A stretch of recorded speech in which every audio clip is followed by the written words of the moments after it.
श्री सरस्वते नमः। श्री रामाय नमः। श्री कृष्णाय नमः। श्री विठ्ठला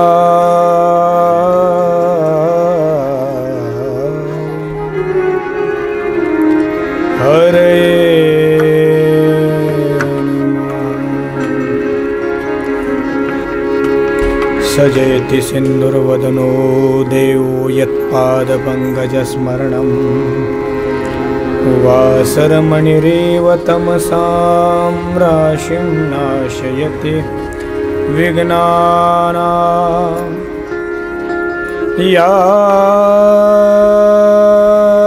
कुन्देन्दुतुषारहारधवला या शुभ्रवस्त्रावृता या वीणावरदण्डमण्डितकरा या श्वेतपद्मासना या ब्रह्माच्युतशङ्करप्रभृतिभिर्देवै सदा वन्दिता। सा मां पातु सरस्वती भगवती निशेषजाड्यापहा।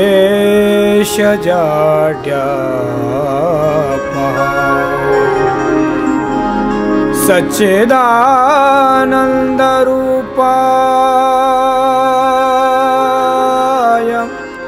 विश्वोत्पत्त्यादिहेतवे तापत्रयविनाशाय श्रीकृष्णाय वयं यं प्रव्रजन्तमनुपेतमपेतकृत्यं द्वैपायनो विरहकातराजुहाव। पुत्रेति तन्मयतया तरवोऽभिनेदुस्तं सर्वभूतहृदयं मुनिमानतोऽस्मि। महायोगपीठे तटे भीमरत्यामरं पुण्डरीकाय दातुं मुनीन्द्रैः समागत्य तिष्ठन्तमानन्दकन्दं परब्रह्मलिङ्गं भजे पाण्डुरङ्गम्। नमो सद्गुरो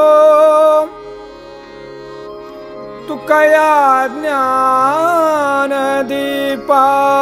नमो सद्गुरो सच्चिदानन्दरूपा। नमो सद्गुरो भक्तकल्याणमूर्ति।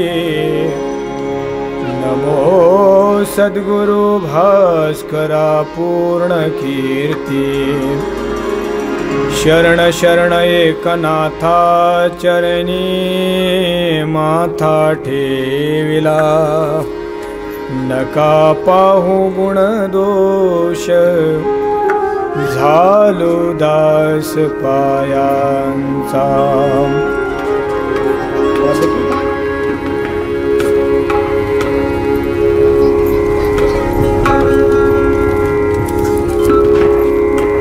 रिपीट द्या ना, थोडासा आवाज कानाला येऊ द्या.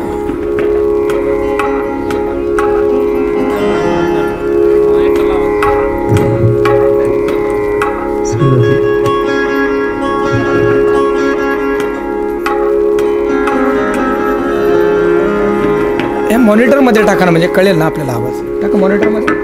हां असं. श्री राम श्री राम श्री राम श्री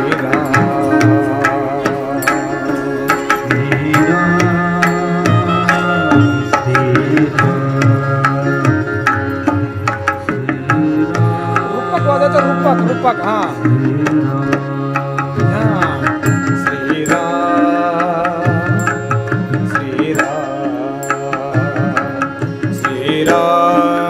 चंद्र कृपालु भजु मनहरण भव भयदारुणं नवकंजलोचन कंज मुखकर कंज सोबत वाजवना नवकंजलोचन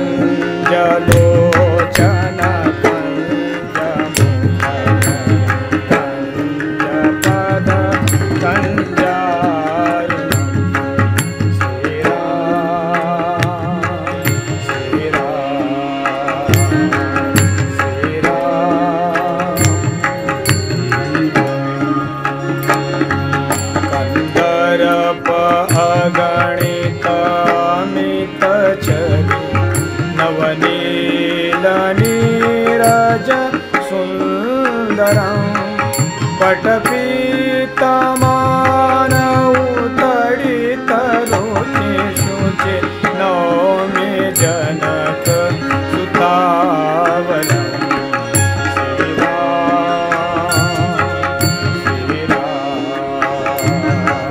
श्री राम बजुदीन बंधु दिनेश दानव दैत्यवंश निकंदनं रघुनंदानंद कंद कौशल चंद दशरथ नंदनं श्री राम श्री राम असा शिरमुकुट कुंडल तिलक चारु उदारु अजानु भुज शर चापधर संग्राम चित कर दूषणम् श्री राम श्री राम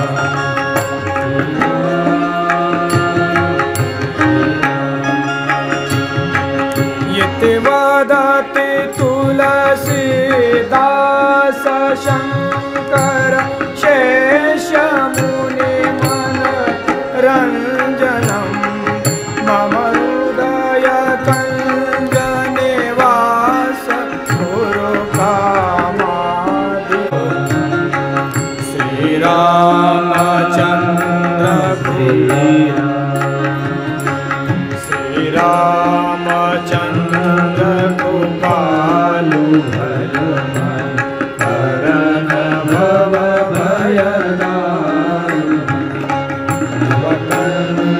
कंजलोचन कंज कंज पद श्री राम श्री राम श्री राम श्री राम जय सिया राम जय जय सिया राम जय सिया राम जय सिया राम सर्वांनी हाताने टाळी वाजवून भजन करायचं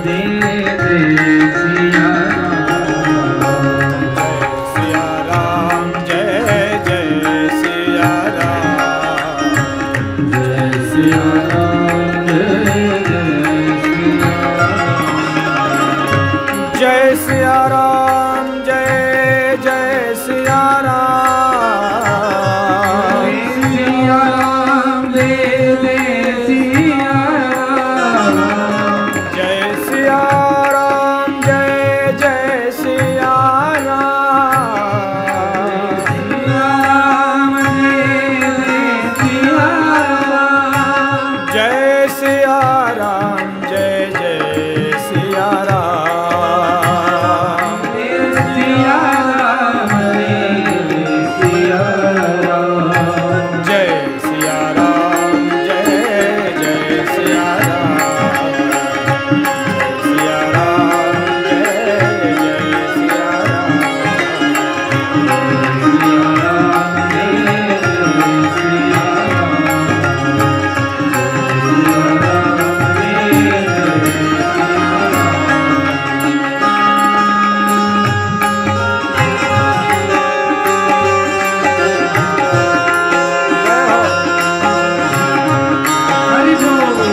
श्याम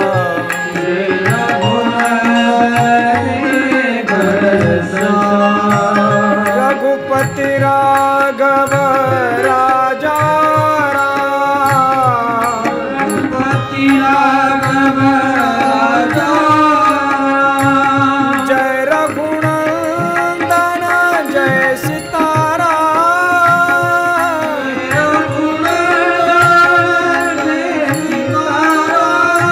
जय रघुनंदन जय सियाराम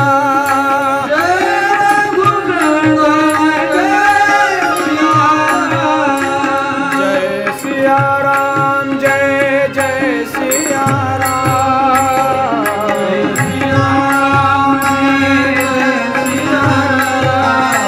जय सियाराम जय जय सियाराम जय सियाराम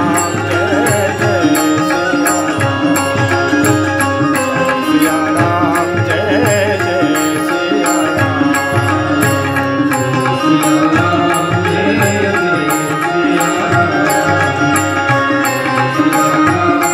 जय जय सियाराम जय जय जय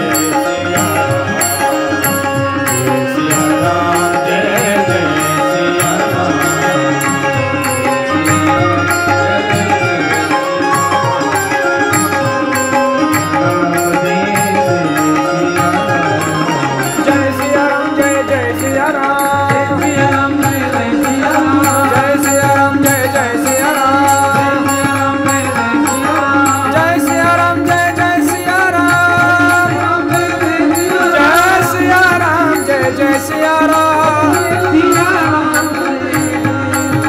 जय सियाराम जय जय सियाराम जय सियाराम जय जय सियाराम रामकृष्ण हरि जय रामकृष्ण हरि रामकृष्ण हरि जय रामकृष्ण हरि जय सियाराम जय जय सियाराम जय सियाराम जय जय सियाराम जय सियाराम जय जय सियाराम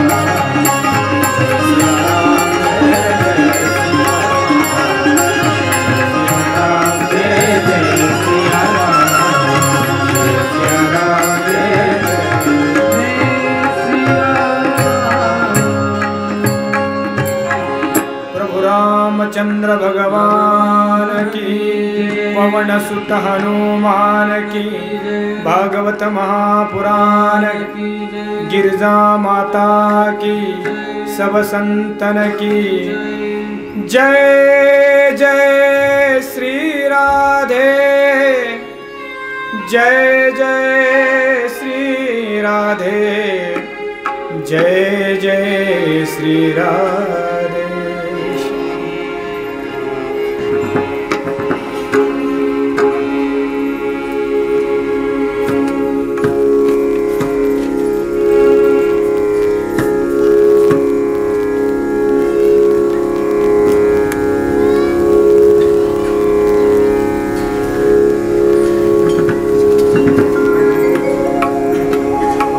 भक्तवांछा कल्पतरो करुणा सिंधो कृपा सिंधो दीनबंधो नंदनंदन यशोदा नंदन भगवंताच्या असीम अनुग्रहाने संत सम्राट ज्ञानेश्वर महाराज वैराग्य राग रसिक तुकोबाराया शांती ब्रह्म एकनाथ महाराज विश्वातील सकल संतांची मांदियाळी वारकरी संप्रदायाचा आराध्य दैवत रुक्मिणी प्राण संजीवन भक्तवांछा कल्पतरू करुणा सिंधो कृपा सिंधो पांडुरंग परमात्मा यांच्या असीम अपार अहेतुकी दयेमुळे करुणेमुळे या पवित्र अशा मार्गशीर्ष महिन्यामध्ये या सप्ताहाच्या माध्यमातून भगवंताची वाङ्मय मूर्ती श्रीमद भागवत महापुराणाचा रसपान करण्यासाठी या त्रितप महोत्सव वर्षाच्या कालावधीमध्ये परमार्थाचा आनंद घेण्यासाठी आपण सर्व जिवंत आहोत. सगळ्यात महत्त्वाचं आपण मेलो नाहीत, आपण सगळे जिवंत आहोत. आणि या सुवर्ण क्षणाचे आपण सगळे साक्षीदार होत आहोत. हा आपल्या जीवनातील परमभाग्याचा क्षण आहे, परमभाग्याचा काल आहे. 4 दिवस आपल्याकडे आहे, अजून 3 दिवस, यानंतर क्रमाक्रम आपण बोलणारच आहोत. म्हणून आपल्या सगळ्यांना शुभेच्छा देतो. आजपासून आपल्याला या भागवत कथेला सुरुवात करायची आहे. खरं तर भागवत कथा म्हटली की ती 7 दिवसाची, परंतु आपल्याकडे 4च दिवस आहे.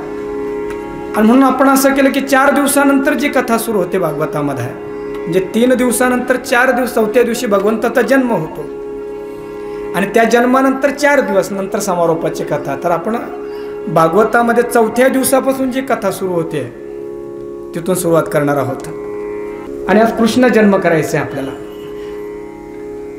4:45 वाजलेत, फक्त अर्धा ते पाऊण तास आपल्याजवळ आहे. या थोड्या नियोजित वेळामध्ये आपण श्रीकृष्ण भगवंताला इथं अवतरित करूया आणि आदत या यजगावला गोकुळ करूया आणि त्याच्यानंतर मग वृंदावनमधल्या गोकुळातल्या सगळ्या लीलेंचा आनंद यानंतरच्या 3 दिवसामध्ये आपण घेऊया. श्रीमद भागवत महापुराण. नाथ महाराज असं म्हणतात की हे भागवत काय आहे? ग्रंथ नोये हा श्रीकृष्ण. हा ग्रंथ नाही, याच्या अक्षरामध्ये श्रीकृष्ण भगवंत आहे.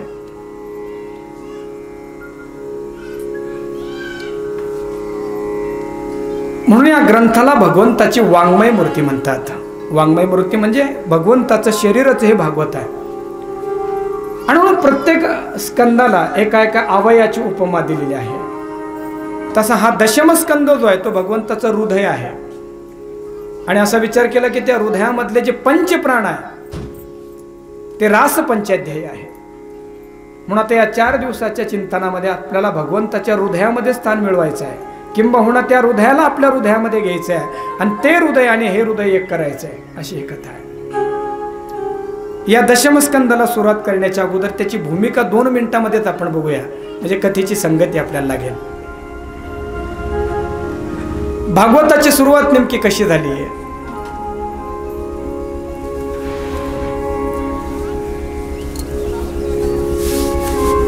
भागवतातल्या ह्या सगळ्या जी लीला आहेत तो सांगण्याचा क्रम खूप विशेष आहे.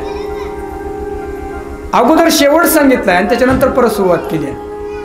म्हणजे आधुनिक भाषेमध्ये जर सांगायचं तर काही चित्रपट असे असतात की त्याच्यामध्ये सुरुवातीलाच चित्रपटाचा शेवट असतो आणि चित्रपट सुरू झाला की फ्लॅशबॅककडे परत पूर्वीपासून कथा सुरू होते. आपल्याला असं वाटतं की चित्रपटवाल्या लोकांनी ते केलंय. नाही, आमच्या साधू संतांनी ते अगोदरच करून ठेवलंय. म्हणून भागवताची सुरुवातच मुळामध्ये आहे, अगदी शेवटापासून होते. म्हणजे काय? भगवंताचं स्वधाम गमन झालंय. श्रीकृष्ण भगवंत या मृत्यू लोकामध्ये, या पृथ्वीवर 125 वर्ष राहिलेत. किती वर्ष राहिलेत? 125 वर्ष राहिलेत. जोपर्यंत होते तोपर्यंत सगळ्यांना आनंद दिला. आणि मग विचार त्यांनी केला की त्यांचेच भाऊबंद आजच्या भाषेमध्ये त्यांना यादव असं म्हणतात. हे यादव संपन्न झालेले आहेत बलाने, संपत्तीने. इतके संपन्न झाले की बल आल्यामुळे त्यांच्यामध्ये उन्मत्तता आली. शुद्ध मराठी भाषेमध्ये माज आला थोडक्यात. तिकडे पुणेरी भाषेमध्ये लय माजरा येतो असं म्हणतात. अत्याचार करायला लागले आणि श्रीकृष्ण भगवंताने विचार केला की आता मला स्वधामाला जायचं आहे आणि माझ्यानंतर जर हे यादव जर राहिले तर समाजाला यांचा त्रासच होईल. कथेचा विस्तार आपल्याला करायचा नाही. श्रीकृष्ण भगवंताने या सगळ्यांना प्रभास क्षेत्री नेलेला आहे आणि तिथं गेल्यानंतर वारुणी नावाची दारू ही सगळे पिलेत. कोण? यादव. आजही आपल्याकडे जर अत्याचार वाढला तर लोक म्हणतात यादवी माजले की काय, म्हणजे एवढा अत्याचार ते करत होते. तिथं गेल्यानंतर वारुणी नावाची दारू पिले आणि त्याचा परिणामच असा की पिल्यानंतर उन्मत्त झाले. लव्हाळ नावाचं गवत आहे आपल्याकडे. त्याला काय म्हणतात? आपल्याला पान गवत म्हणतात का? लव्हाळ. ते लव्हाळ गवत सुद्धा ब्राह्मणांच्या शापामुळे ते आलेलं होतं आणि सुरापान केल्यानंतर उन्मत्त झाले. ते एरिका लव्हाळ गवत त्यांनी उपटलेलं आहे. त्याला धारदार असे पाते होते, एकमेकांना सपासप मारायला लागलेत. श्रीकृष्णाने समजून सांगण्याचा प्रयत्न केला, बाबांनो लढू नका, भांडू नका, तुमचा नाश होईल. पण स्वतःच्या वडिलांचं, स्वतःच्या पूर्वजांचं ऐकलं नाही. भागवतामध्ये खूप एक विचार छान आला. दुसऱ्या स्कंदामध्ये आहे, उद्धवजी आणि विदुरजींची भेट झाल्यानंतर उद्धवजी विदुरजींना सांगताय, श्रीकृष्णाचा आनंद सगळ्यांना घेता आला. मला त्यांना बेसुरत होतं, तुम्ही स्वर देता, उद्या त्याचा ऍडजस्टमेंट करू. श्रीकृष्ण सगळ्यांना कळाला, सगळ्यांना कळाला. फक्त कळाला जर कोणाला नसेल तर तो यादवांना कळाला नाही असं म्हटलं जातं. म्हणजे किती जुनी गोष्ट आहे, 5000 वर्षापूर्वीची. हे दोन भक्त एकमेकांशी संवाद करत असताना सांगितलं की श्रीकृष्णाचा आनंद सगळ्यांना मिळाला, सगळ्यांनी त्याची भक्ती केली, सगळ्यांना त्यांनी प्रेम केलं, सगळ्यांचं प्रेम त्याला मिळालं. फक्त कळाला नसेल कृष्ण कुणाला तर त्याच्या भाऊबंधांना कळालं नाही आणि त्याच्या माणसांना कळालं नाही. कधीपर्यंत कळाला नाही? मरेपर्यंत कळाला नाही.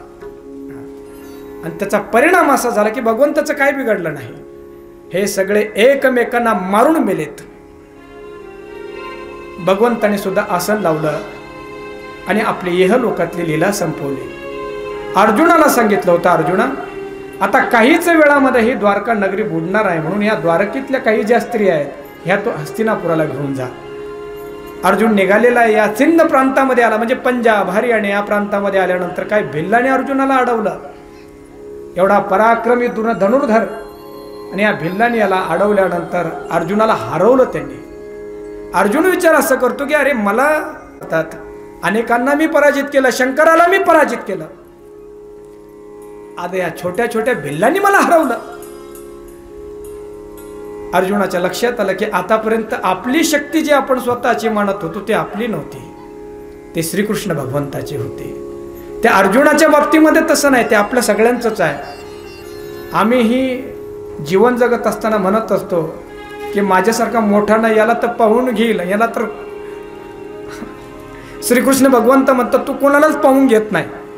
जोपर्यंत माझी शक्ती आहे, माझी चेतना तुझ्यामध्ये, तोपर्यंत हे सगळं घडेल.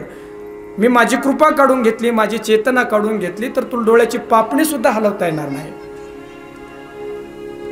अर्जुन हस्तिनापुरामध्ये परत आलेला आहे.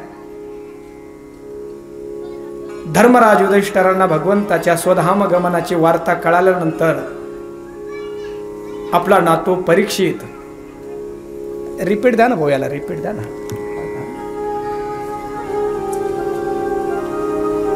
परीक्षितीला राज्य दिलेलं आहे आणि हे 5 पांडव त्यांची पत्नी द्रौपदी उत्तर दिशेला निघालेत.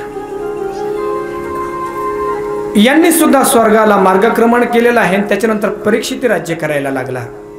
अतिशय सुंदर असं राज्य परीक्षितीचं चालू आहे. अनेक यज्ञ परीक्षितीने केले. भागवताच्या प्रथम स्कंदामध्ये असं सांगितलं की तिने यज्ञ केल्यानंतर यज्ञामधल्या देवतावर हात काढायच्या स्वतःचा भाग घेण्यासाठी एवढे पवित्र यज्ञ त्यांनी केले. एक दिवस अरण्यामध्ये गेला आणि एका ऋषीचा अपराध घडला, शमीक ऋषीचा. त्यांच्या गळ्यामध्ये सर्प टाकला. ऋषींनी काही सांगितलं नाही, ऋषीने काही शाप दिला नाही, पण त्यांचा मुलगा शृंगी त्यांनी शाप दिला की माझ्या वडिलांचा कुठलाही अपराध नसताना ज्याने माझ्या वडिलांचा अपराध केला असेल त्याला 7 दिवसामध्ये हा तक्षक नावाचा सर्प जाऊन त्याचं जीवन संपेल. ही बातमी परीक्षितीला कळाली होती आणि कळाल्यानंतर आपला मुलगा जन्मेजय याला राज्य दिलेलं आहे. आणि परीक्षिती गंगेच्या किनाऱ्यावर आलेत. कशासाठी? आता 7 दिवसामध्ये मला मृत्यू येणार आहे, या मृत्यूच्या भयातून मी मुक्त व्हायला पाहिजे. या भयातून मला मुक्त कोण करेल? आणि मग 16 वर्षाचे 26 वर्षीय परमहंस शिरोमणी शुकदेवांचं आगमन तिथं झालं होतं. शुकदेवजी भगवान की. शुकदेवांचं आगमन झालं. सगळ्यांनी त्यांना नमस्कार केला, उच्चस्थानी बसवलं आणि परीक्षितने विचारलं होतं, महाराज 7 दिवसामध्ये मला मृत्यू येणार आहे, या मृत्यूचं मला उल्लंघन करता येईल, मृत्यूच्या भयातून मी मुक्त होईल, मला मृत्यूचा सोहळा करता येईल, अशा प्रकारची विद्या सांगा. आणि मग त्यासाठी शुकदेवजी पुढे बसलेले, परीक्षिती पुढे बसले आणि भागवत कथेला आरंभ झाला होता.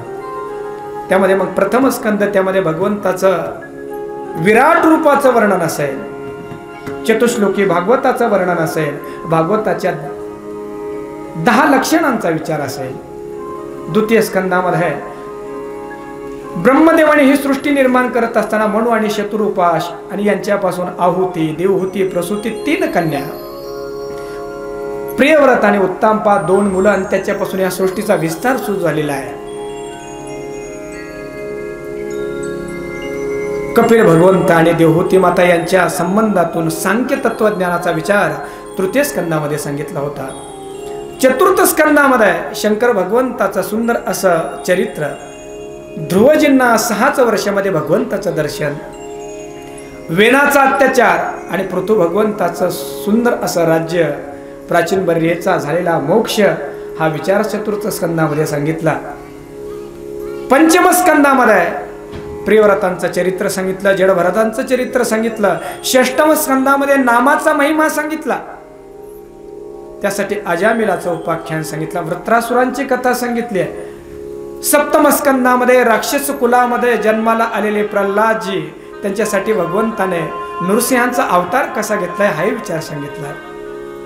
अष्टम स्कंदामध्ये मन्वंतरांची कथा झाली, वेगवेगळ्या कालामध्ये झालेलं, मग ते समुद्र मंथन असेल, गजेंद्र मोक्ष असेल, बली भगवंताचा अवतरण असेल, मत्स्य अवतार असेल, अशी कथा अष्टम स्कंदापर्यंत सांगितली आणि नवम स्कंदाला सुरुवात केली. या नवम स्कंदामध्ये सूर्यवंश आणि चंद्रवंशाचं वर्णन झालं. या सूर्यवंशामध्ये किती तेजस्वी राजा होते, हरिचंद्र असेल, सगर झालेत, अंबरीश झालेत आणि वर्णन करत करत करत शुकदेवजी वर्णन करतात. श्री शुक उवाच खट्वांगा दीर्घबाहुश्च रघुस्तस्मात् पृथुश्रवाः अजस्ततो महाराजस्तस्मात् दशरथो अभवत् तस्यापि भगवानेश साक्षात् ब्रह्ममयो हरिः अंशांशेन चतुर्धागात् पुत्रत्वं प्रार्थितः राम लक्ष्मण भरत शत्रुघ्ना इति संज्ञया.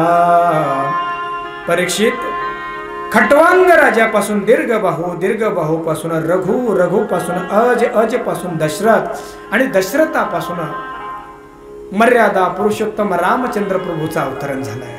प्रभू रामचंद्र भगवान की जय. एकाच अंशापासून 4 विभाग झाले, त्या 4 विभागांचं नाव राम लक्ष्मण भरत शत्रुघ्न.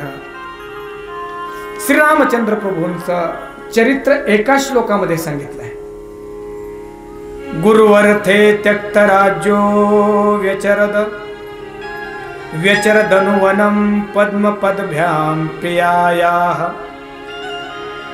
पाणिस्पर्श्या क्षमाभ्यां रुजित पथुरुजो यो हरेन्द्रानुजाभ्यां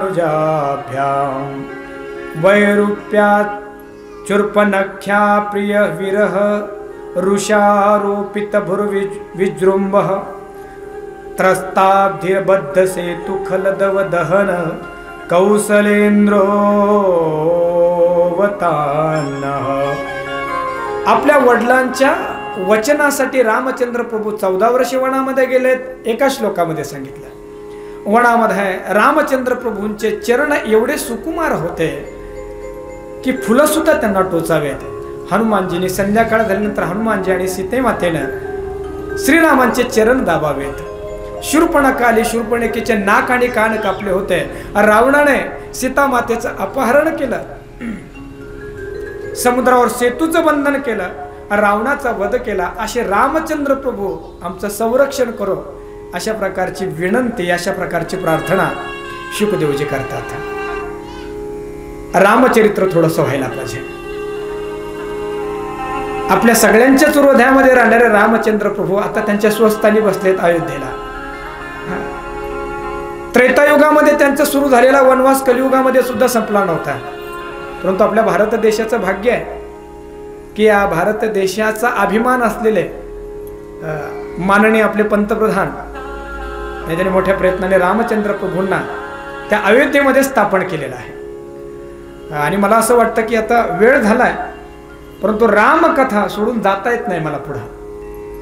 मग थोड्या वेळामध्ये रामकथा करता येईल का आपल्याला? हो, करता येईल। आपण सगळ्यांनी मला जर साथ दिली, टाळी वाजवून आणि मागे म्हणून, फक्त 5 मिनिटांमध्ये आपण सगळे रामकथा करणार आहोत।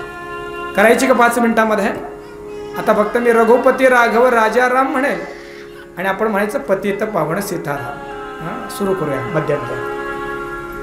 5च मिनिटांमध्ये सगळे रामकथा बघूया आणि श्रीकृष्ण भगवंताला मग प्रगट करूया।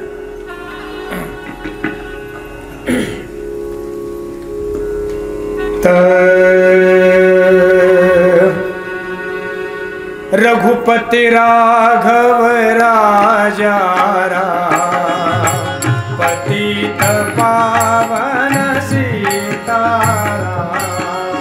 बोला सगळे जण।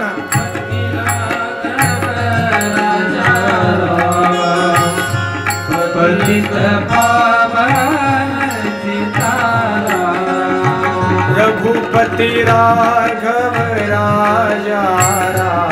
बोला पतित पावन सीताराम। भीड़ पड़ी जब भक्त पुकारे, दूर करो प्रभु दुख हमारे। दशरथ के घर जन्मेरा, पतित पावन सीताराम। रघुपति राघव राजा राम, पतित पावन सीताराम।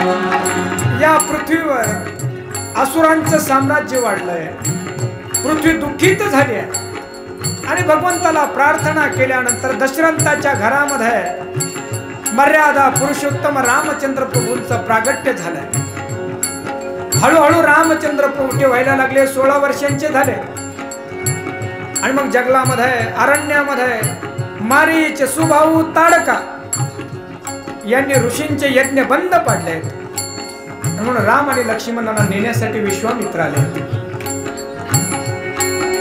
विश्वामित्र मुनीश्वर आए, दशरथ भूप से वचन सुनाए।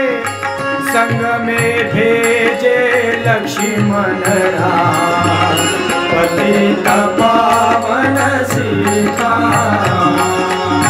रघुपति राघव राजा राम, पतित पावन सीताराम। आणि मग वनामध्ये आल्यानंतर काय केलं? शब्दांकडे लक्ष द्या। वन में जाए ताड़का मारी, चरण छुआए अहिल्या तारी। ऋषियों के दुख हर तेरा, पतित पावन सीताराम। रघुपति राघव राजा, पतित पावन सीताराम। तारका मारलेल्या शिळेच्या रूपाने असलेली अहिल्या तिचं उद्धरण केलं आणि मग जनकपुरीहून आमंत्रण आलंय। सीता मैयाचं स्वयंवर आहे, विश्वामित्रांना आमंत्रण आलंय आणि पण ठेवलेला आहे। शिवधनुष्य जे तोडेल सीता मैया त्यांना वरमाला घालेल आणि विश्वामित्रासह हे 2 सुकुमार 2 तरुण निघालेले आहेत जनकपुरीच्या दिशेनं। चला आपण जाऊया। जनकपुरी रघुनंदन आए, नगर निवासी दर्शन पाए। सीता के मन भाए राम, पतित पावन सीताराम।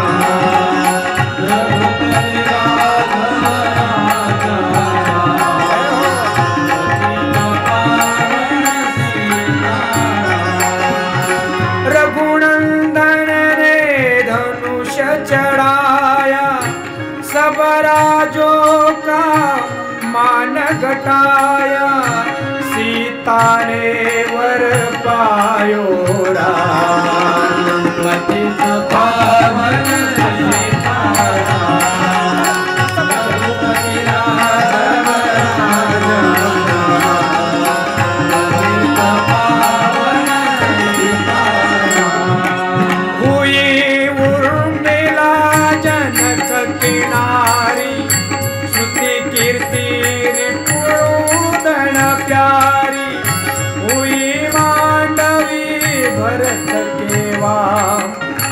पतित पावन सीताराम अवधपुरी रघुनंदन आए घर घर नारी मंगल गाए 12 वर्ष बिताए राम पतित पावन सीताराम रघुपति राघव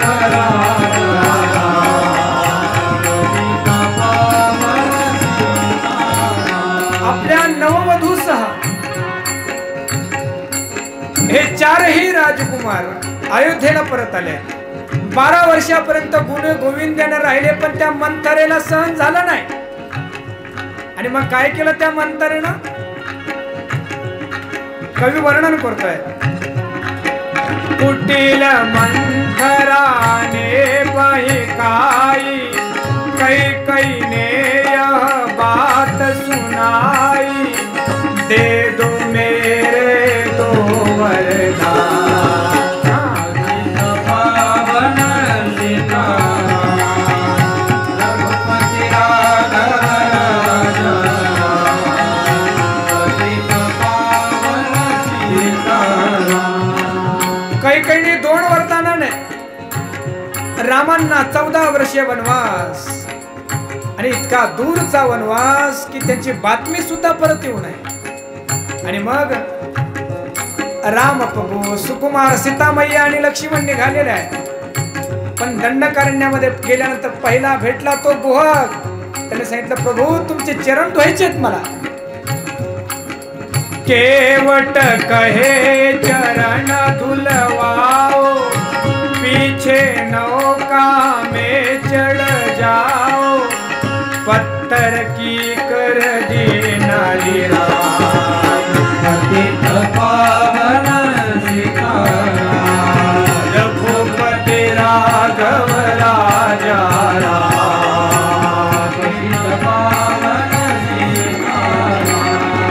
तुम आए हम घाट उतारे हम आएंगे घाट तुम्हारे तब तुम पार लगाओ राम पतित पावन रघुपति राघव राजा पतित पावन सीताराम. उसके बाद नासिक पंचवटी में राम प्रभु आए. सुंदर ऐसी कुटिया बनाई है, सुंदर अशी कुटिया तयार केली आहे. आणि मग पंचवटी रघुनंदन आए कनक मृग मारीच संग धाये लक्ष्मण तुम्हें बुलाते राम पतित पावन सीताराम रघुपति राघव राजा पतित पावन सीताराम. रावण साधु वेश में आया भूख ने मुझको बहुत सताया भिक्षा दे दो धर्म का पतित पावन सीताराम. साधूच्या वेशामध्ये रावण आला. सांगितलं, मैया अरे भिक्षा देना धर्म का काम है. आणि या निमित्ताने सीता मैयाचं हरण केलंय, अपहरण केलंय. राम प्रभू निघाले सीता मैयाच्या शोधेसाठी. आणि मग भेटली शबरी मैया. ती लहानपणापासून तर म्हातारा होईपर्यंत त्या रामप्रभूंची वाट बघत होते. आज तो सुवर्ण दिवस आला, रामप्रभू समोर आहे. आणि आणलेले बोरं, ते बोरं तसेच नव्हते, चव घेऊन आणलेले होते. रामप्रभूंना सांगितलं, हे खा ना आपण.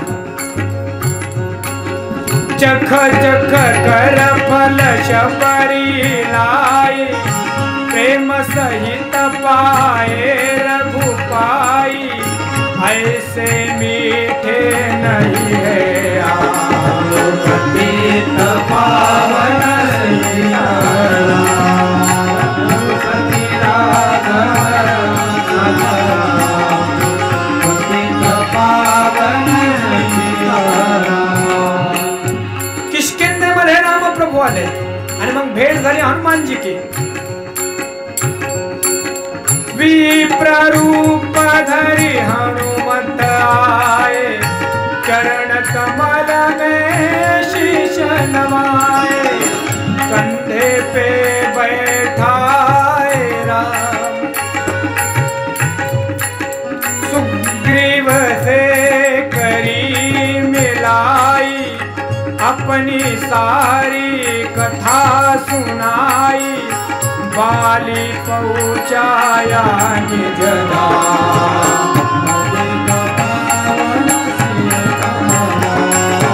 रघुपति राघव राजा राम, पतित पावन सीताराम. दक्षिणेच्या दिशेला सेनापती अंगद आणि हनुमंतजी, नल नील अर्जुन हनुमंतजी दक्षिण दिशेला निघाले. आणि पुढे बघतात तर काय संपातीने सांगितलेला आहे, 100 योजन दूर असलेली लंका जो उडून जाईल त्याला सीतामय्या मिळेल. मग संपत्ती ने पता बताया, सीता को रावण ले आया, सागर कूद गए हनुमान,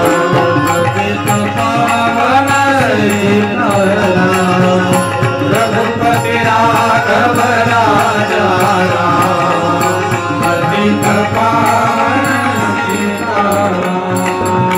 सब लंका में आग लगाई, सांगर में जा पूछ बुझाई, हृदय कमल में राखे राम, पतित पावन सीताराम.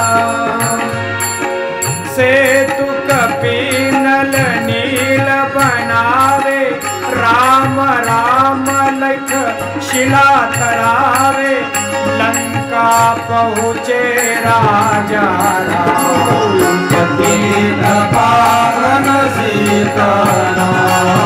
रघुपति राघव राजा राम, पतित पावन सीताराम.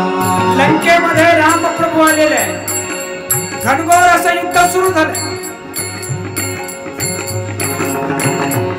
रावणाचे सगळे मारले गेले, अक्षय कुमार, इंद्रजित, कुंभकर्ण, फक्त रावण एकटा राहिलाय.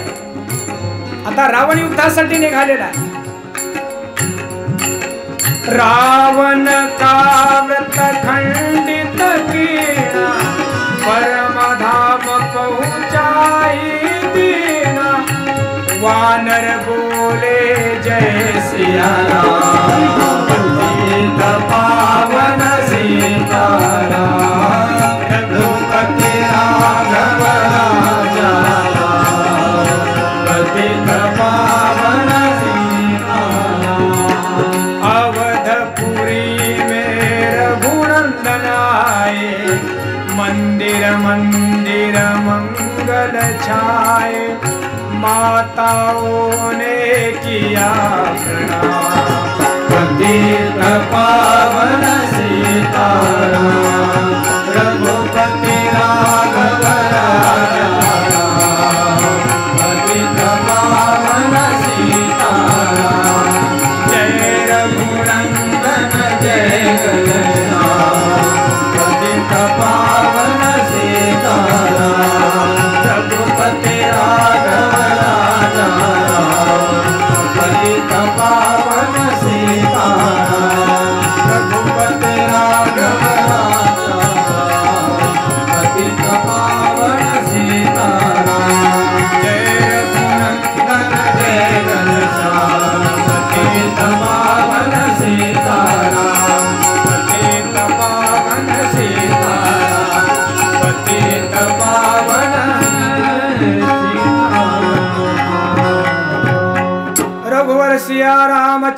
भगवान की जय।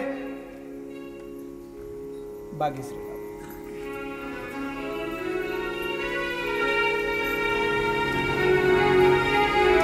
12 अध्यायामध्ये रामवंशाचं वर्णन केल्यानंतर, सूर्यवंशाचं वर्णन केल्यानंतर चंद्रवंशाचं वर्णन करायला सुरुवात केली आहे।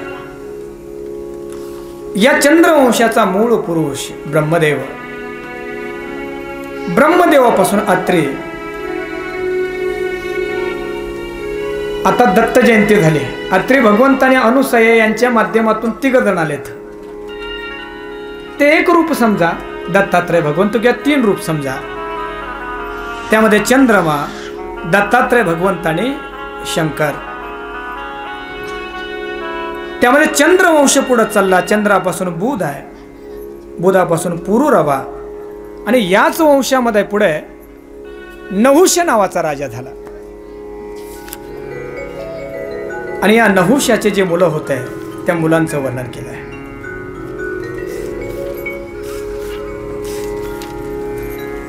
शुकदेवजी वर्णन करतात, या नहुष्याचे 6 मुलं आहेत। श्री शुकोवाच यतिर्ययाति संयाति आयतिर्वियति कृतिः षडीमे नहुष्यस्यान्निन्द्रियाणि वदेहिनः। ज्या वंशामध्ये श्रीकृष्ण भगवंताचं प्रागट्य झालं त्या वंशाच्या मूळ पुरुषांचा थोडासा विचार करायचा आहे। आणि हे चरित्र अतिशय प्रसिद्ध आहे आणि आजच्या कलियुगामध्ये अतिशय उपयोगी आहे, म्हणून थोडंसं 5 ते 10 मिनिटांमध्ये त्याचा विचार आपण करूया। आणि मग त्यानंतर श्रीकृष्ण भगवंताच्या अवताराची भूमिका करून त्या बाललालाला आपण इथं आणायचं आहे।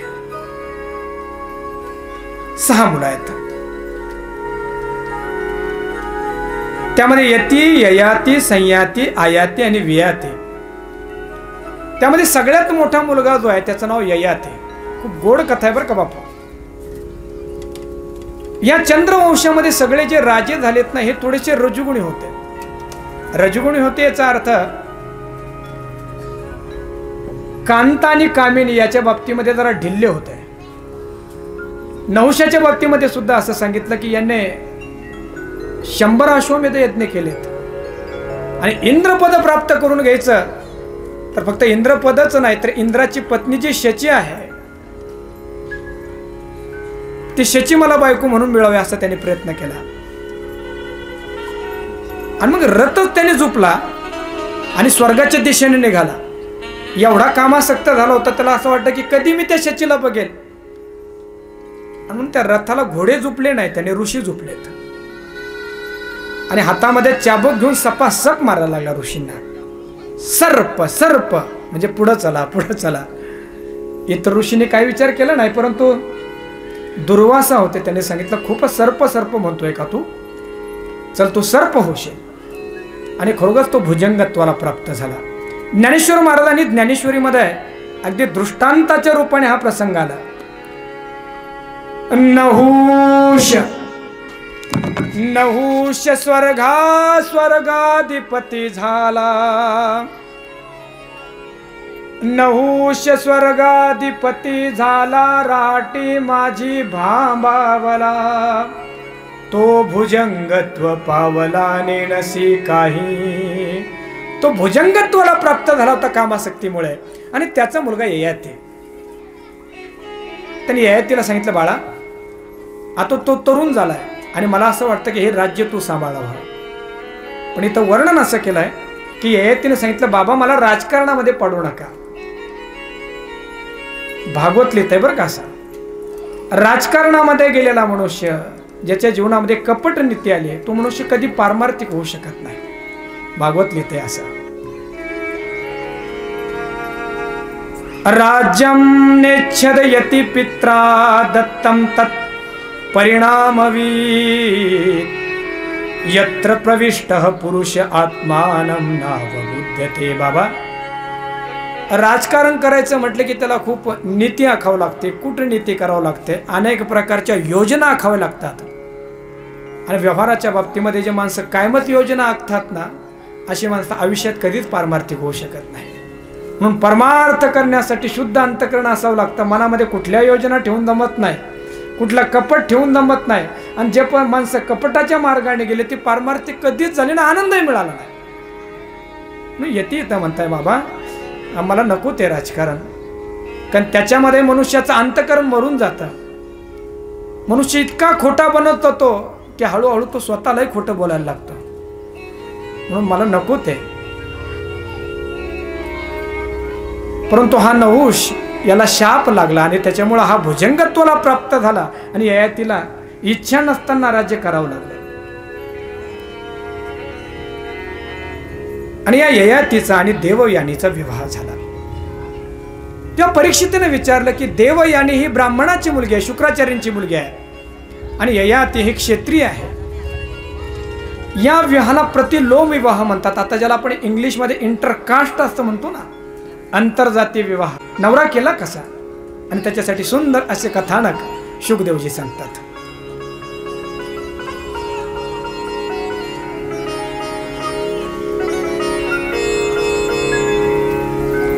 दानवराज वृषपर्वा नावाचा राजा, की ज्यांचे गुरु शुक्राचार्य, शुक्राचार्यांच्या सांगण्यावरून तो आपला कार्यभार चालतो. काही संकट आले तर शुक्राचार्य आपल्या साधनेने त्याचं निवारण करतात.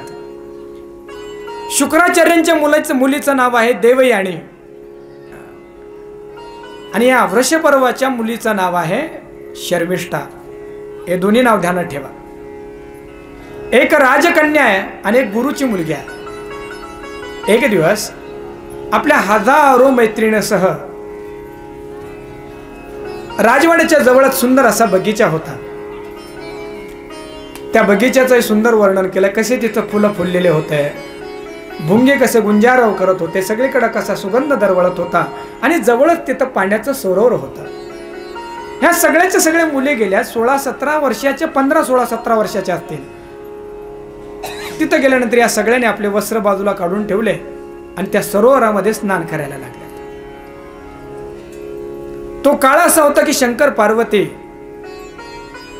परिभ्रमण करत होते, आणि या मुलीने पाहिलं की हे दोघं जण दाम्पत्य येत आहे.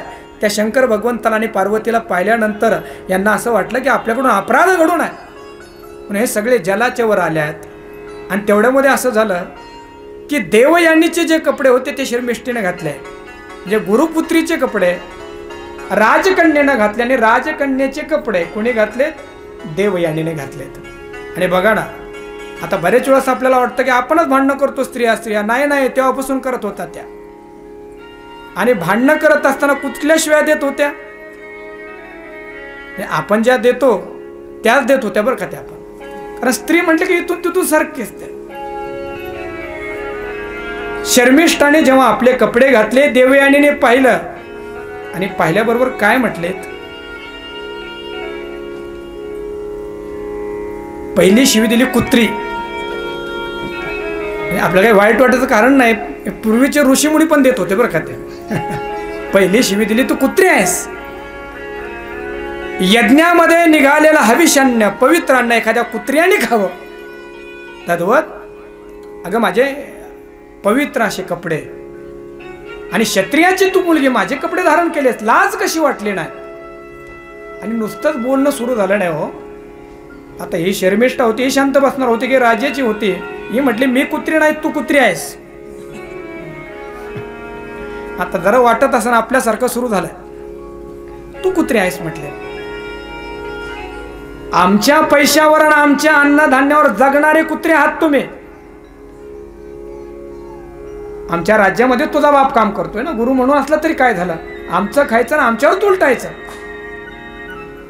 आणि मग भांडणं म्हणजे काय तिथपर्यंतच राहिले नाही, तिथपर्यंत थांबले असतं तर बरं झालं असतं. हळूहळू जवळ आल्यात, जवळनंतर हात धरलेत, आणि हात धरल्यानंतर केस धरले एकमेकीचे. आता भांडणं इतके मागं थांबले नाहीत ते. आणि मग या शर्मिष्ठेमध्ये थोडीशी ताकद जास्तच होते, जरा खात्यापित्या घरची होती. तिनं पकडलं तिला आणि तिला पाण्यामध्ये फेकून, विहीर होती खाली, आणि सगळं पळून गेल्या. ही नग्न अवस्थेत पाण्यामध्ये पडले, आणि तिथंच हा ययाती राजा अरण्यामध्ये शिकार करण्यासाठी आला होता. आणि त्याने आवाज ऐकला, कोणीतरी वाचवा असं म्हणताय. तेव्हा तो आला आणि त्यांनी पाहिलं की तर विहिरीमध्ये एक सुंदर अशी कन्या आहे, अतिशय ती सुंदर आहे. या राजाने पाहिल्याबरोबर त्यांनी त्याच्या गळ्यामध्ये जो शेला होता, उपर्ण होतं, ते तिला दिलं. तिने त्याच्या अंगाला आपल्या गुंडाळलेला आहे, तिला हात दिला आणि वर काढला. त्याबरोबर देवयानीने सांगितलं की तुम्ही माझं पाणी ग्रहण केलं. पाणी ग्रहण करणं म्हणजे काय? पाणी ग्रहण करणं म्हणजे हातामध्ये हात देणं. आज हे लग्नामध्ये जो एक विधी असतो ना, मुलीचा आणि मुलाचा हात एकत्र येऊन ते पाणी ग्रहण केलं जातं. आणि तिने सांगितलं आता याच्या अगोदर कुठल्याही पुरुषाने माझ्या अंगाला हात लावला नव्हता, तुम्ही माझ्या हातामध्ये हात दिलाय, आजपासून तुम्ही माझे पती आहात. ययाती म्हणायला लागला मी क्षत्रिय आहे, तो ब्राह्मणाची मुलगी आहे आणि आपला विवाह कसा होऊ शकतो? त्याने सांगितलं मला शाप मिळाला होता. देवगुरु कच, देवगुरूंचा मुलगा कच यांनी मला शाप दिला होता. कसा तो शाप दिला होता, त्याची कथा काय? त्याला कथा 2 वाजता सुरू करावं लागली असते. आता ते आपण बाजूला सोडूया, काय शाप दिला होता तो.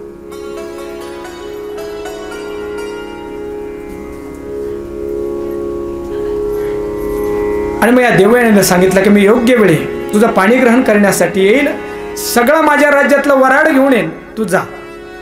ही देवाणी घरी आलेली आहे. शुक्राचार्यांच्या समोर जाऊन रडायला लागले आणि सांगितलं बाबा आपल्याला या नगरामध्ये आता राहायचं नाही. ज्या ठिकाणी आपल्याला सन्मान नाही, ज्या ठिकाणी मानाने वागवलं जात नाही, तिथं आपल्याला राहायचं नाही. शुक्राचार्याने विचारलं झालं काय? सांगितलं मला पाण्यामध्ये ढकलून दिलं राजाच्या कन्येनं, शर्मिष्ठेनं, आणि नाही ते शिव्या दिल्यात, तुम्हाला सुद्धा शिव्या दिल्यात. बाप जरा मुलीचा ऐकणारच होता. पुराणांमध्ये सुद्धा अशा कथा आल्या बरं का, मुलींचं सगळंच ऐकत जाऊ नये, थोडासा आपलाही विवेक वापरायला पाहिजे. जर सगळंच मुलींचं ऐकलं तर ते घर सुद्धा उद्ध्वस्त होऊ शकतात. ही कथा तेच सांगते आपल्याला. आणि मग वृषपर्वाकडे गेल्यानंतर शुक्राचार्याने सांगितलं तुझ्या नगरामध्ये मी थांबणार नाही. हा थरथर कापायला लागला वृषपर्वा. हे निघून गेले, माझ्या शत्रू पक्षीला जाऊन जर मिळाले तर माझ्या राज्यावर आक्रमण होईल. हे निघून गेल्यानंतर माझं पुण्य संपून जाईल. महाराज तुम्ही सांगाल ते मी तुमचं ऐकेल, परंतु माझं राज्य सोडून जाऊ नका. म्हणजे मला नको विचारू, देवीने विचार. देवयानी जे सांगेल ते आपण मान्य करूया. अतिशय हट्टी होती. तिने सांगितलं आम्ही तुझ्या राज्यामध्ये राहू, परंतु तुझी मुलगी शर्मिष्ठा आणि हिच्या मैत्रिणी ह्या सगळ्याच्या सगळ्या माझ्या दासी म्हणून राहायला पाहिजे. एक दिवस नाही, पूर्ण जन्म. राजाची मुलगी आणि आपल्या गुरुच्या मुलीचं दास्यत्व करावं लागणार आहे. एक दिवस नाही. तिने सांगितलं माझं लग्न झाल्यानंतर सुद्धा हिला माझ्यासोबत दासी म्हणून पाठवावं लागणार आहे. वृषपर्वांना काय बोलता येणार. तिने सांगितलं तर मी काय बोलावं, स्वतःची मुलगी दासी म्हणून मी कसं मान्य करावं. तिने आपल्या मुलीकडे पाहिलं. वृषपर्वा राजाने आपल्या मुलीकडे पाहिलं. शर्मिष्ठाने सांगितलं बाबा मी दासी बनण्याने तुमचं जर राज्य योग्य होत असेल, मी दासी बनण्याने तुमचं जर संरक्षण होत असेल तर मी दासी बनायला तयार आहे. 2 मुली बघा. एक मुलगी असं म्हणते की माझ्या मनासारखं व्हायला पाहिजे आणि दुसरी म्हणत असते की माझ्या बापाचं नाव राहील तसं मी वागेल. शर्मिष्ठा म्हणाले ठीक आहे बाबा, तुम्ही मला जन्माला घातलाय, या जीवनावर तुमचा अधिकार आहे आणि माझ्या एकटीमुळं जर तुमचं राज्य अबाधित राहत असेल तर तुम्ही सांगाल ते करायला मी तयार आहे. किती छान आमची पुराण आहे बघा बरं. आमच्या मुलींनी सुद्धा हाच विचार करायला पाहिजे ना. आम्ही शाळेमध्ये जात असताना, कॉलेजमध्ये जात असताना आमच्यामुळे आमच्या आईवडिलांना खाली पाहावं लागणार नाही, अशा प्रकारे आम्ही वागूया. आमच्या भागवतांनी शिकवलंय ना आम्हाला हे. आणि मग देववाणी आहे आणि ययाती यांचा विवाह झाला. या दोघांचा विवाह झाल्यानंतर यांना 2 मुलं झालीत, यदू आणि तर्वसू. परंतु याला दिवस गेलेले असताना भागवतकार असं वर्णन करतात की शर्मिष्ठा ऋतू अवस्थेमध्ये होते आणि तिने सांगितलं की माझी अशी इच्छा आहे की तुम्ही क्षत्रिय आहात आणि क्षत्रिय पुरुषापासून मला सुद्धा सुंदर मुलं हवेत. परंतु लग्न होत असताना शुक्राचार्याने सांगितलं होतं तू थोडासा कामी आहे, थोडासा दिलफेक आहेत, म्हणून लक्षात ठेव. हे शर्मिष्ठा तुझ्यासोबत आलंय, सगळं इथं आहे. या शर्मिष्ठेला तुझ्यासोबत देतोय, पण विचार इथं आला की ही शर्मिष्ठा शय्येवर येता कामा नाही. आणि ज्या दिवशी ही शर्मिष्ठा तुझ्या शय्येवर येईल त्या दिवशी मी तुला शाप देईन. दिवसांदिवस इलाही दिवस गेले, तिचे पोट दिसायला लागलं. देवयानीने विचारलं होतं, का ग दिवसांदिवस तुझ्यामध्ये रूपांतरण झालं, तू माझी दासी, हे काय आहे, कोणापासून? तिने सांगितलं, राजांनी मला हा प्रसाद दिलेला आहे. यथाकाल ही प्रसूत झाली, हिला 3 मुलं झाल्यात, द्रुहु, अनु आणि पुरु. हे सगळं झाल्यानंतर मग ही परत देवयानी गेली बापाकडे रडत रडत. हिला माहिती होतं बाप माझं सगळं ऐकून घेईल. मी असे काही बाप पाहिलेत बरं का महाराज. ते डायरेक्ट मुलीला सांगतात, तिथं जर तुला काही त्रास असेल ना, येऊन जा इकडं, काय कमी नाही तुला मला पोचण्यासाठी. शुक्राचार्याच्या जातीचे आहेत ते सगळे. असं बोलूच नाही. अरे तू तिला सांभाळण्यामध्ये तिची ती प्रतिष्ठा प्राप्त करून देणार आहेस का? शुक्राचार्याने सांगितलं असं घडलं, आणि मी तर सांगितलं होतं ना त्याला की शय्येपर्यंत यायला नको. शुक्राचार्य गेले धावत धावतच. हातामध्ये त्यांच्या कमंडलोय पाणी आहे. त्यांना पाहिल्यानंतर हा या ती थरथर कापायला लागला. आता काय घडेल माझं? त्याने हातामध्ये जल गेलं, अभिमंत्रित केलं आणि त्याच्या अंगावर शिंपडाने सांगितलं, तू वृद्ध होशील. एका क्षणामध्ये तरुण असलेला हा ययाती त्याच्या चेहऱ्यावर सुरकुत्या पडायला लागल्या. काळेभोर केस पांढरे झाले. जो असे राजबिंडा होता त्याच्या पाठीमध्ये कुबड निघाला. रडायला लागला, महाराज अहो तुम्ही मला म्हातारं केलं, पण तुमची मुलगी तरुण आहे. तुमचा जावईच ना मी, तुमची मुलगी तरुण आहे. मग लक्ष द्या माझ्याकडे, काय नाही. शुक्राचार्याने विचार केला की अरे खरं तर शाप दिलाय, परंतु कुणाला दिला? मी माझ्या जावायलाच तो दिलाय. आणि म्हणून सांगितलं, हा चालू दे. हे बघ, मी तुला शाप दिलाय, परंतु अजून एक मी असं तुला पर्याय देतो. तुझे जे हे 5 मुलं आहेत, या 5 मुलांमधून एखाद्या मुलाने जरी तुला तारुण्य दिलं, तरुणपणा दिला, तर तुला तुझं तारुण्य परत प्राप्त होईल. शास्त्रामध्ये असं सांगितलं की कामातुराणाम भयम न लज्जा. हा आपल्या मोठ्या मुलाकडे गेला, यदूकडे, सांगितलं, बाबा अरे 5 मुलं झाले, माझे बरंच वय झालं, अनेक भोग मी भोगलेत, परंतु बाळा माझ्या मनामधली भोगाची लालसा काही कमी झालेली नाहीये. म्हणून तुझं तारुण्य देतो का तू मला? मला अजून तरुण व्हायचं आहे आणि अजून जगाचा संसाराचा भोग घ्यायचा आहे. तेव्हा तर यदूने सांगितलं, महाराज अहो तुम्ही सगळे भोगून बसलात, अजून मी तरुण आहे, संसाराविषयीची माझी वासना संपलेली नाहीये, मी तुम्हाला माझं तारुण्य देणार नाही. आणि मग शर्मिष्ठेचा मुलगा पुरु, या पुरुला सांगितलं, बाळा खरं तर असं बोलायला नाही पाहिजे, बापाने मुलाला तारुण्य मागायला नको, परंतु काय करावं, माझ्या मनातला काम शांत झालेला नाहीये, आणि जर हा काम मी मनामध्ये घेऊन मेलो तर परत मला जन्माला यावं लागेल, मला तुझं तारुण्य देतो का? हा मुलगा अतिशय सात्विक होता, वडिलांची आज्ञा पाळणारा होता. त्याने सांगितलं, बाबा हा देह जर तुम्ही दिला असेल तर या देहावर तुमचाच अधिकार आहे, चला माझं आयुष्य घेऊन टाका, माझं तारुण्य घेऊन टाका. आणि त्या अध्यात्म प्रधान काळामध्ये त्या यदूचं तारुण्य, माफ करा, त्या पुरुचं तारुण्य या ययातीने घेतलं आणि त्याच्यानंतर हजारो वर्षापर्यंत उपभोग घेतला, परंतु एक दिवशी वैराग्य प्राप्त झालं. आणि वैराग्य अंतकरणामध्ये प्राप्त झाल्यानंतर खूप गोड आहे, बारकाई नाही का. भागवत असं म्हणतं की म्हातारा झालं म्हणजे काम कमी नसतो होत, शरीराचं पाठव्य संपतं, काम खवळत जातो, अजून तो विचाराने संपावा लागत असतो. एक दिवस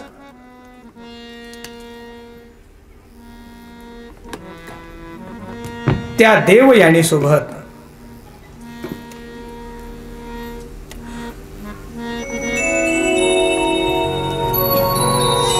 ययाती बोलतोय, देवयानी अगं हजारो वर्ष मला आयुष्य मिळालं, कितीतरी मी भोग भोगलेत, कशाची म्हणून कमी राहिली नाही, पण काय करावं, एवढे सगळे भोग भोगून सुद्धा मनातली इच्छा काही तृप्त होत नाही, आपल्या बायकोला सांगतोय.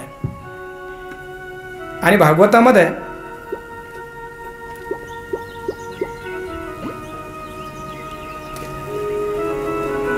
सुंदर अशी कथा सांगितली त्याने आपल्या बायकोला. त्याने सांगितलं एक बोकड्या होता. बोकड जो आहे ना तो कामाचं प्रतीक आहे शास्त्रामध्ये. आपल्या पत्नीला सांगतो की काय झालं, हा बोकड एक दिवस वनामध्ये फिरत होता आणि एक बकरी विहिरीमध्ये पडलेली होती. त्या बकरीला पाहिल्यानंतर ती बकरी सुद्धा ब्या करायला लागली, हाही ब्या करायला लागला.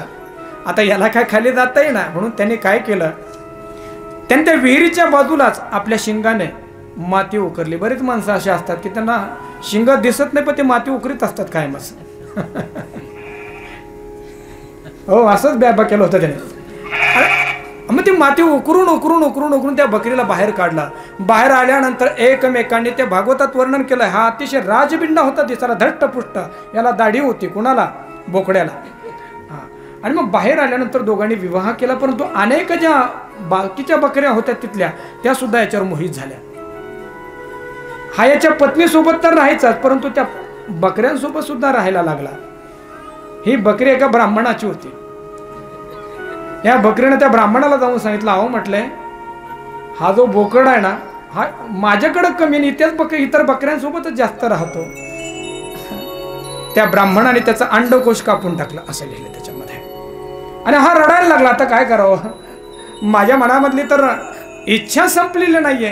आणि म्हटले त्या ब्राह्मणाने परत त्याला पूर्ववत केला आणि परत तो विषय भोग करतोय, परंतु त्याचे काही तृप्त झालं नाही. अगं देव, याने माझी सुद्धा अवस्था तशी झाली ग. एवढ्या मोठ्या चंद्रवंशामध्ये मी जन्माला आलेलो, पण सगळं आयुष्य मी भोगांमध्ये घालवलं. आणि त्यांनी सगळ्यातल्या जगातल्या सगळ्या विचारवंतांना सांगितलं, बाबांनो, तुम्हाला असं वाटतं का की पदार्थांचं सेवन केलं, भरपूर खाल्लं, भरपूर पिलं म्हणजे तृप्ती होत असते? नाही होत.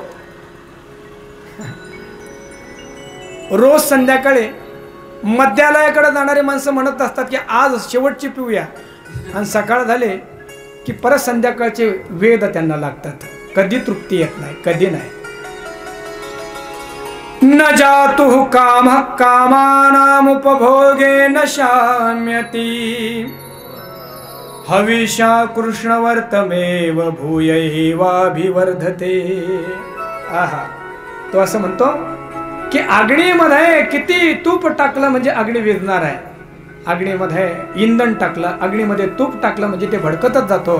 तसा जेवढा विषय भोग घेतला तेवढ्या वासना खवळत जातात. म्हणून जगातल्या विचारवंतांनो, जर तुम्हाला वासना विरहित व्हायचं असेल तर ते भोगाने होता येणार नाही. विषय सेविता कोण झाला, विषय सेविता कोण झाला, विषय सेविता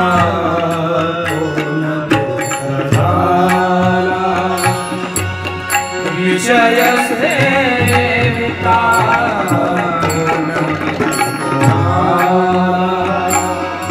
इंधने निमाला अग्नि कोठे, इंधने निमाला अग्नि कोठे, विषय सेविता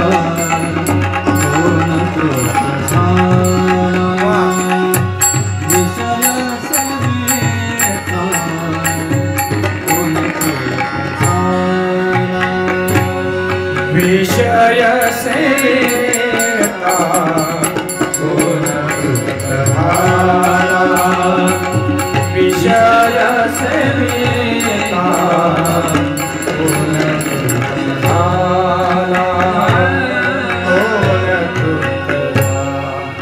जगद्गुरु तुकाराम महाराजांनी मराठी भाषेमध्ये त्याचा अनुवाद केला. विषय सेविता कोण तृप्त झाला, इंधने निमाला अग्नी कोठे. या ययातीच्याच वंशामध्ये पुढे यदू आहे. याच वंशामध्ये उग्रसेन नावाचा राजा आहे. उग्रसेनाचा मुलगा आहे कंस. या उग्रसेनाचा बंधू आहे देवक, आणि देवकाची मुलगी आहे देवकी. इकडे याच वंशामध्ये, यदू वंशामध्ये शूर नावाचा राजा आहे. शूर नावाचा राजा आहे आणि त्याच्या मुलाचं नाव आहे वसुदेव.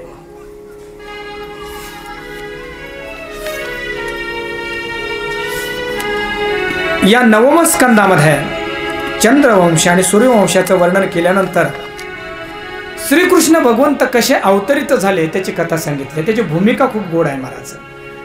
कथा सांगत असताना 4 दिवस पूर्ण झालेले होते आणि शुकदेवांना असं वाटलं की परीक्षितनं थोडीशी तहान भूक लागली असेल, म्हणून त्याने सांगितलं, बाळा अरे 4 दिवस झाले तू मागं वळून सुद्धा पाहिलं नाहीस, थोडंसं खाऊन घे का थोडंसं पिऊन घे.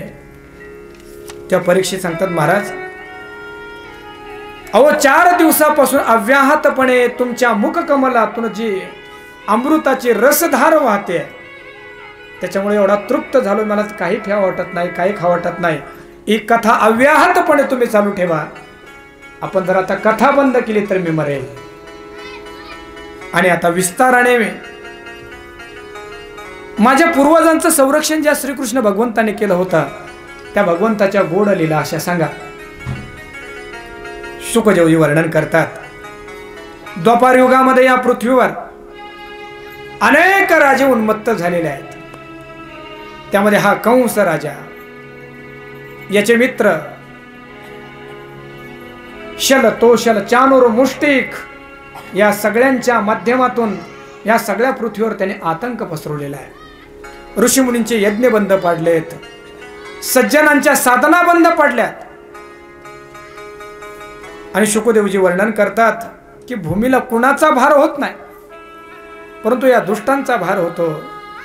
ही पृथ्वी ब्रह्मदेवाकडे गेले. ब्रह्मदेव पृथ्वीचा मुलगा आहे आणि पृथ्वीचे पती विष्णू भगवंत आहेत. विष्णू भगवंताच्या 2 पत्नी आहेत, एक भूदेवी आणि एक श्रीदेवी आहे. लक्ष्मी जी ती श्रीदेवी आहे आणि पृथ्वी जी आहे ती भूदेवी आहे. आणि मग ब्रह्मदेवाला सोबत घेऊन पृथ्वी माता गेलेली आहे. आणि गारणं सांगायला लागलेत, पापी जे अभक्त दैत्य जे मातले, पृथ्वीशी झाले ओझे त्यांचे, वस्वरूपी पृथ्वी ब्रह्म्या पाशी जाय, नेत्री वाहे तोय सांगतसे, बुडविला धर्म धर्म झाला फार, सोसवेना भारता मज. अधर्म वाढलेला आहे, धर्माची हानी झाली आहे, पापी अभक्त उन्मत्त झालेले आहे आणि त्यांचा मला भार झाला आहे. आणि मग सगळे क्षीरसागरामध्ये गेले, भगवंताला प्रार्थना केली आणि मग आकाशवाणी झाली. आकाशाची वाणी सांगे सकळासी. एक 10 मिनिटांमध्ये आपल्याला जन्म करायचा बरं का, आता त्याची तयारी करा. आकाशाची वाणी सांगे सकळासी, तळमळ मानसी करू नका, घाबरू नका. देवकीच्या गर्भाईल भगवान, रक्षील ब्राह्मण गाई भक्ती, रक्षील ब्राह्मण गाई भक्त. देवकीच्या गर्भाला भगवंत येणार आहे आणि काळजी करू नका. ब्राह्मणांचं रक्षण होणार, गायींचं रक्षण होणार, भक्तांचं रक्षण होणार. आणि शुकदेवजी वर्णन करतात, देवकाची मुलगी देवक राजाची मुलगी देवकी उपवर झालेली आहे. इकडे शूर राजाचा मुलगा सुद्धा वसुदेव, आनकदुंदुभी असं त्यांचं नाव आहे बरं का. आनकदुंदुभी का, त्यांचा जन्म झाल्यानंतर आकाशामध्ये शंख वाजले होते, दुंदुभी वाजल्या होत्या म्हणून आनकदुंदुभी. या दोघांचं लग्न विवाह निश्चित झालेला आहे. मुहूर्त ठरला गेला, मुहूर्ताची तिथी आली, वराडी मंडळी एकत्र झालेत. वसुदेव आणि देवकी बोहल्यावर चढलेले आहेत. मंगलवाद्य वाजायला लागलीत, सगळीकडे आनंदमय वातावरण झालं. ब्राह्मण काकाने सांगितलं, अंतरपाठ धरा, मुलीचे मामा मुलीच्या मागे उभे राहा, मुलाचे मामा मुलाच्या मागे उभे राहा. आणि चालतंय. मंगलाष्टकालाही सुरुवात झाली आहे. मंगलम भगवान विष्णु मंगलम गरुडध्वज मंगलम पुंडरीकाक्ष मंगलाय तनुहरी. मंगलाष्टक म्हटले गेले, अंतरपाठ बाजूला झाले, एकमेकांना वरमाला घातलेल्या आहेत, सगळे विधी पूर्ण झाले. आता सप्तपदी झाली आणि आता देवकीला निरोप द्यायचा आहे. कंसाच्या डोळ्यातून टपटप पाणी यायला लागला. बहिणीसाठी तो रडायला लागला. सगळे म्हणायला लागले, एवढा दुष्ट सगळ्यांच्या डोळ्यातून पाणी काढणारा रडतोय कसा आज. शास्त्राने वर्णन केले की जो मनुष्य अजितेंद्रिय आहे अशा माणसाची बुद्धी कधी फिरेल सांगता येत नाही. म्हणून जे माणसांची इंद्रिय ताब्यात नाही ना त्यांच्यावर विश्वास कधी ठेवणार, भागवताने सांगितलंय. कारण असे अनियंत्रित माणसांची बुद्धी कधी फिरेल आणि इंद्रियांच्या तृप्तीसाठी ते कधी कसे वागतील सांगता येत नाही. म्हणून शास्त्रकार असं म्हणतात की खल की बुद्धी यथा स्थिर नाही. दुष्टाची प्रीती माणसाला सुख देऊ शकत नाही. प्रीती संपादन करायची असेल तर सज्जनांची करा. आणि मग भरपूर घोडे हत्ती संपत्ती दिलेल्या आहे. आपल्या बहिणीला निरोप देण्यासाठी स्वतः रथावर बसलेला आहे. घोड्यांचा लगाम आपल्या हातामध्ये घेतला, घोड्यांच्या पाठीवर थाप टाकली आणि घोड्यांना सांगतो, जरा धीरे धीरे चलो, जरा होले होले चलो. इस मथुरा का सौंदर्य वैभव मेरी देवकी कहूं ये वसुदेव कुछ देर में ले जाने वाला है. हळू हळू घोडे चालताय. आई वडिलांना दुःख होते, आमची मुलगी चालली आहे. आनंदमय वातावरण आहे आणि एवढ्यामध्ये आकाशामध्ये कडकडवी चमकली आहे आणि आकाशामधून आकाशवाणी झाली आहे. आठवा जो गर्भ वधील तुझशी ऐकोनी मानसी क्रोधावला. अरे मूर्खा, ज्या बहिणीचे जेवढे कोड कौतुक करतोय, हिचा 8वा गर्भ तुझा काळ असेल, तुझा वैरी असेल, तुझा नाश करेल. असं म्हटल्यानंतर हातामध्ये कडग घेतलाय, बहिणीची वेणी धरली आणि मारण्यासाठी धावलेला. वसुदेवाने हात धरला. अहो तुम्ही एवढे मोठे राजे, तुम्ही दीनवत्सल आहात. भागवतकार असं वर्णन करतात की आपला प्राण वाचवण्यासाठी शेवटपर्यंत प्रयत्न करायला पाहिजे, सोडायला नको. म्हणून शास्त्रामध्ये वर्णन केलं की साम दाम दंड भेद या नीतीनं प्रयत्न करा. अगोदर कंसाला सांगितलं, तुमच्यासारखा एवढा मोठा राजा स्तुती करा अगोदर दुष्टाची. ऐकलं ना. सांगितलं, महाराज अहो जो जन्माला आलाय त्याला एक दिवस मरावं लागतं. या मृत्यूच्या भयाने जर तुम्ही असं वागलं तर तुमची अपकीर्ती होईल ना. ऐकलं नाही. आणि मग विचार केला, शेवटचा पर्याय सांगितलं, तुम्हाला धोका या देवकीपासून आहे ना. मग एक काम करा, देवकीच्या मुलापासून आहे ना. मी तुम्हाला वचन देतो, प्रत्येक मुलगा मी तुमच्या ताब्यामध्ये आणून देईल, तुम्हाला करायचं ते करा. परमहंस परिव्राजकाचार्य अखंडानंद स्वामी भाव देतात, असं का केलं असं कंसाने, असं का केलं असावं वसुदेवाने. 3 गोष्टी आहेत. एक गोष्ट, त्यांनी असा विचार केला की मुलाचा जन्म झाल्यानंतर एखाद्या दिवस याची बुद्धी बदलेल ही पुढे. दुसरी गोष्ट अशी, लग्न झाल्यानंतर मुलं होतच असतात असं कोणी पाहिलंय, एखाद्या दिवस होणारही नाही. तिसरा भाव दिला, अरे माझा मुलगा जन्माला येईपर्यंत एखाद्या हात मरून जाईल. म्हणून समोर आलेला प्रसंग टाळण्यासाठी सगळे प्रयत्न करायला पाहिजेत. वसुदेव एवढे सत्यवादी आहेत की त्यांनी त्यांचं वचन मानलंय. आणि मग या दोघांनाही कारागृहामध्ये टाकलंय. पहिला मुलगा जन्माला आलाय, कंसाजवळ नेऊन दिला. पोराकडे पाहिल्यानंतर मन परिवर्तन झालं. त्याने सांगितलं, 8वा आहे ना माझा शत्रू. परत अखंडानंदजी म्हणतात त्यांनी मुलगा परत दिला. पण वसुदेवांना आनंद झाला नाही, कारण ज्यांचे इंद्रिय ताब्यामध्ये नाहीत अशा माणसांचा विश्वास करू नये. कधी बदलतील सांगता येत नाही. आणि मग असं सांगतात की नारदाने याचा पापाचा घडा लवकर भरण्यासाठी सांगितलं, बाबा अरे पहिलाही आठवा असू शकतो आणि आठवाही पहिला असू शकतो. पहिल्या मुलाला मारलं, दुसऱ्याला मारलंय, तिसऱ्याला मारलंय, 5 मुलं आपल्या आईच्या समोर मारले होते. 7वा मुलगा बलरामजी आले. बलराम उदरामध्ये आल्यापासून देवकीचं तेज असं दिसतंय की जणू कंसाला असं वाटतंय 8वा आला नाही 7वाच मला मारेल की काय. आणि मग 8वा गर्भ वसुदेवाची दुसरी पत्नी रोहिणी आहे, तिथं तो संक्रमित केलेला आहे. आणि आता अष्टमीला जगाचा चालक मालक आनंदाचा कंद श्रीकृष्ण भगवंत या देवकीच्या उदरामध्ये आलेत. देवकीचं तेज दिवसेंदिवस वाढत चाललंय. श्रावण वद्य अष्टमी रात्रीचे 12 वाजलेले आहे.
असा तो आनंदाचा कंद भगवान प्रगट झाले. वसुदेव देवकीने पाहिलं चतुर्भुज रूपामध्ये भगवंत आले. नमस्कार केला. अहो मी तुमचा मुलगा नमस्कार करू नका, पण मुलगा असा एवढा मोठा नाही, छोटा म्हणून येत असतो. कृष्ण छोटे झाले आणि सांगितलं बाबा आम्ही तर अशा बेड्यांमध्ये अडकलेलो आहोत, कुठे ठेवायचं? सोडा सोडा मिठी लपवा लपवा जग जेठी, झाली कंसासी कळायला माझ्या बाळाशी मारायला. आता कृष्णाने सांगितलंय नंदाच्या घरा मजरे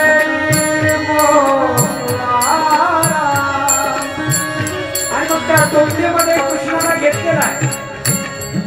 वसुदेवांच्या हातापायच्या कड्या गळून पडल्या. आपोआप तुरुंगात दारं उघडण्यात आली आणि वसुदेवाने कृष्णाला आपल्या डोक्यावर घेतलेला आहे आणि आता मथुरेच्या दिशेने निघाले. वसुदेवांना घेऊन या, वसुदेवांना घेऊन या. बाहेर आल्यानंतर मंद मंद ढगांची गर्जना होते, पाऊस पडतोय. यमुनेला पूर आलेला आहे. वसुदेव जात आहे, यमुना वाढत चालली आहे. पाणी कमरेपर्यंत आलंय, घशापर्यंत आलंय. तिची एवढीच इच्छा आहे की श्रीकृष्ण माझा पती आहे, त्यांनी मला मुख दाखवा. भगवंताने त्यांचा मुख दाखवणार नाही, पाय दाखवला आणि यमुने माईला रस्ता दिला. जणू काय यमुनेने सुद्धा स्वागत केलं होतं.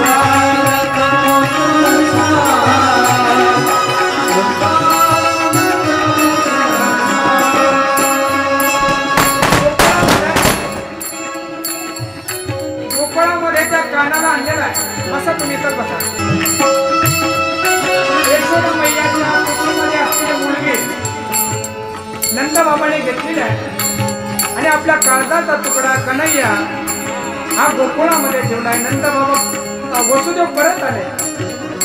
परत आल्यानंतर कंसाने त्या मुलीचा आवाज ऐकल्यानंतर मारण्याचा प्रयत्न केला. आकाशामध्ये जाऊन तिला सांगितलं होतं तुझं लागी वडील उपंदला मजा आली. इकडं गोकुळामध्ये सकाळ झाली.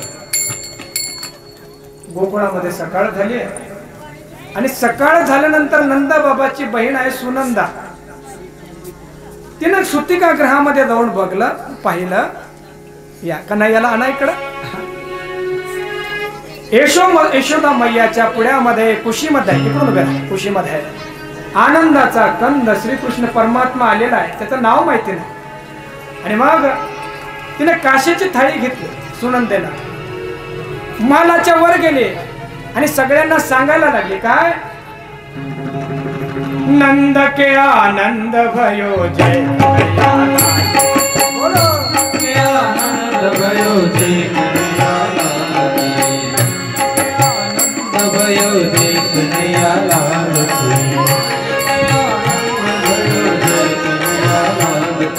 जय कन्हैया लाल की जय हो दयाल की.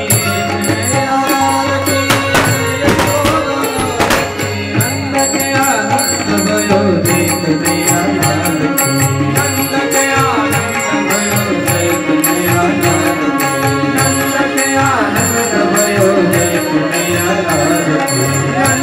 आनंद भयो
आनंद उत्सव सुरू आहे.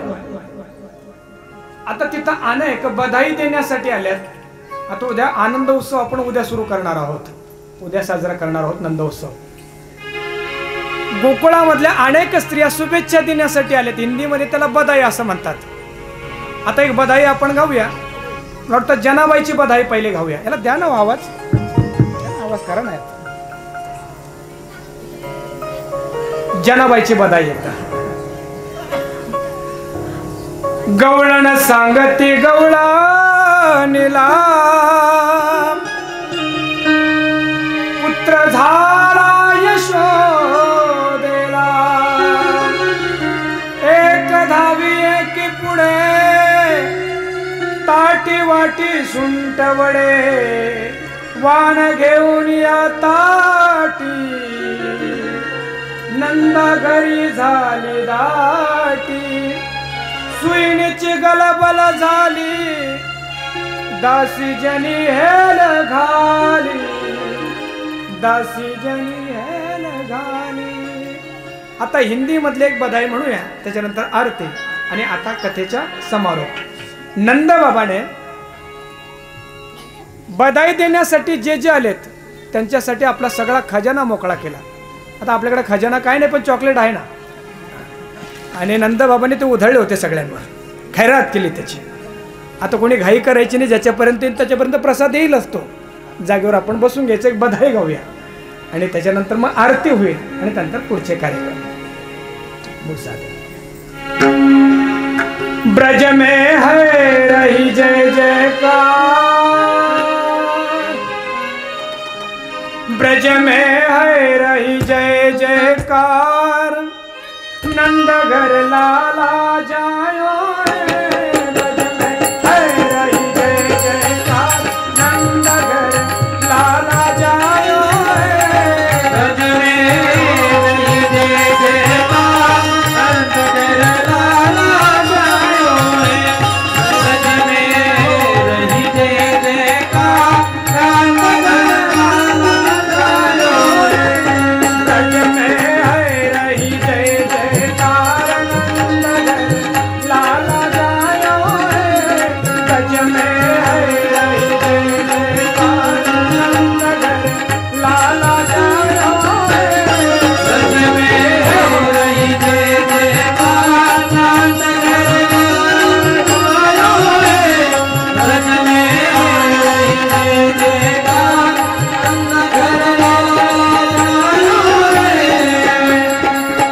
लाला जायो है यशोमन लाला जायो है. लाला जायो लाला जायो पानवळे महाराज तुम्ही थोडंसं दाखवा त्यांना.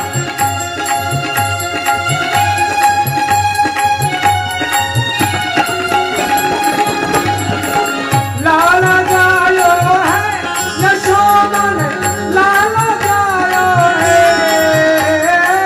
लाला जायो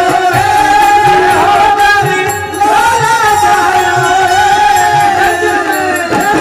ब्रज में है रही जय जयकार. लाला जायो है ब्रज में है रही जय जयकार. लाला जायो है ब्रज में रही जय जयकार. ब्रज में रही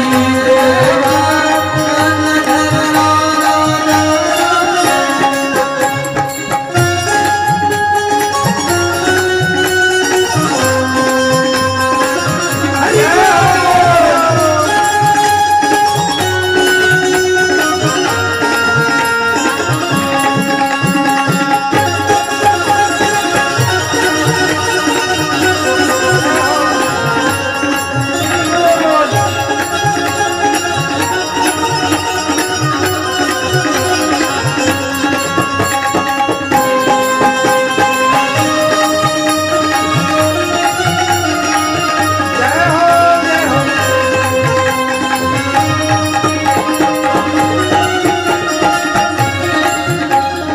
नंद को यशोदा भाग्य बढ़ाई.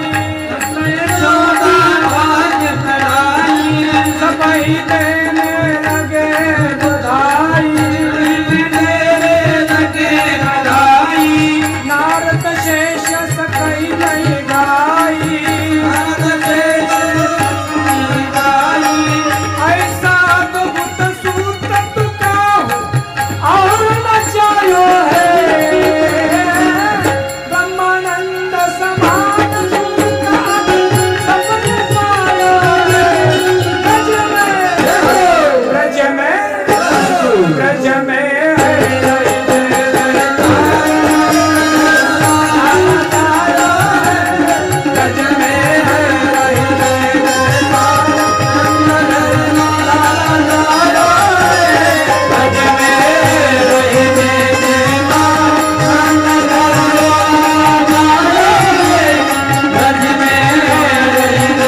में है आई जय लाला गारो है ब्रज में है लल में लाला गारो है नंद गया नंद भयो कन्हैया लाल की नंद गया नंद भयो कन्हैया लाल की नंद गया नंद भयो कन्हैया लाल की नंद गया नंद भयो कन्हैया लाल की नंद गया नंद भयो कन्हैया लाल की नंद गया नंद भयो कन्हैया लाल की नंद गया नंद भयो कन्हैया लाल की नंद गया नंद भयो कन्हैया लाल की गोपाल कृष्ण भगवान की जय भागवत महापुराण की जय सब संतन की जय गो माता की जय जय जय श्री राम